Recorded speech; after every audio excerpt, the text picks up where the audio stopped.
एक राजा की बेटी थी मदिरा। राजकुमारी मदिरा को सुख सुविधाओं की इतनी आदत हो गई थी कि वह उनके बिना रह भी नहीं पाती थी। वह अपने पिता की बहुत लाडली थी। जब वह बड़ी हुई तो उसके पिता उसके लिए एक अच्छा वर ढूंढने लगे। एक दिन एक युवक राजा के पास आया। उसने राजकुमारी का हाथ राजा से मांगा। राजा ने बहुत देर तक उस युवक से बात की। उसके बाद वह उस युवक से राजकुमारी का विवाह करने के लिए तैयार हो गए। लेकिन जब राजकुमारी को पता चला कि जिस युवक से उसका विवाह होने वाला है वह कोई राजा या राजकुमार नहीं है, तो उसने विवाह करने से मना कर दिया। लेकिन राजा भी आखिर उसके पिता थे। अंत में राजा की आज्ञा उसे माननी ही पड़ी।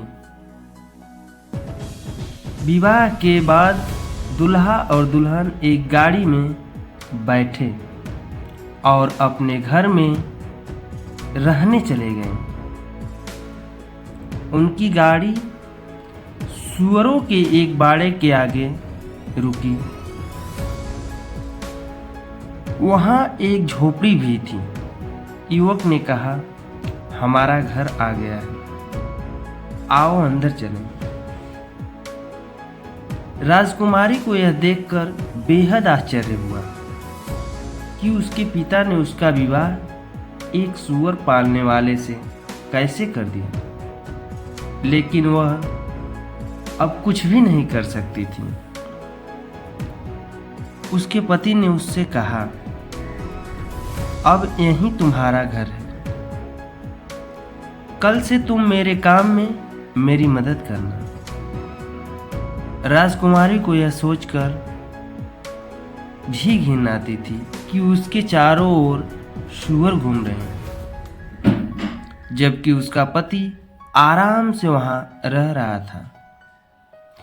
धीरे धीरे राजकुमारी को सूअरों के बीच रहने की आदत पड़ने लगी।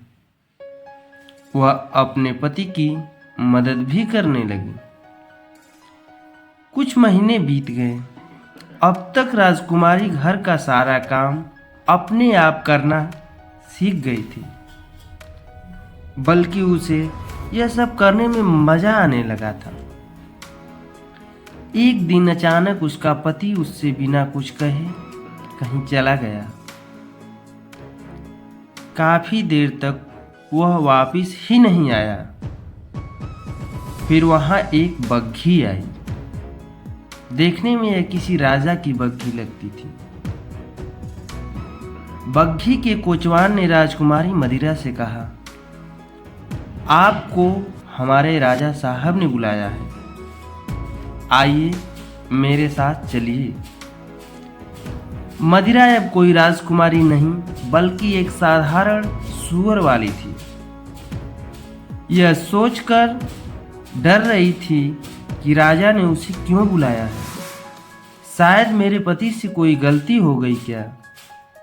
उसने सोचा कि कोचवान मदिरा को एक राजमहल में ले आया। यह उस राज्य के राजा का महल था।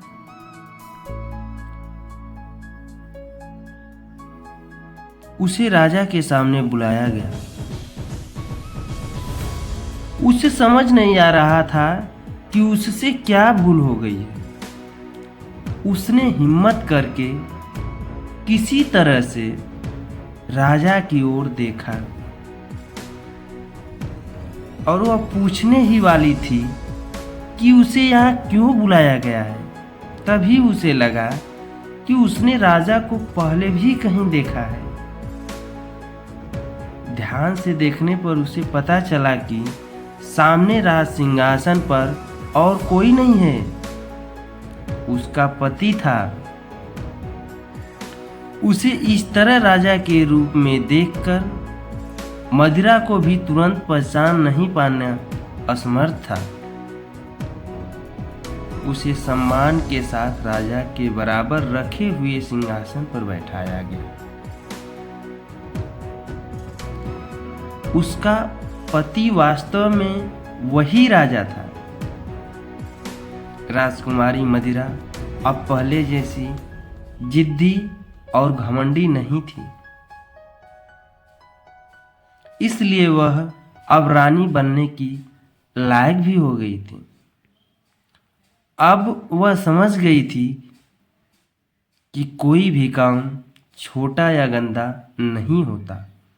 यदि आप चाहें तो हर परिस्थिति में आप हमेशा खुश रह सकते हैं।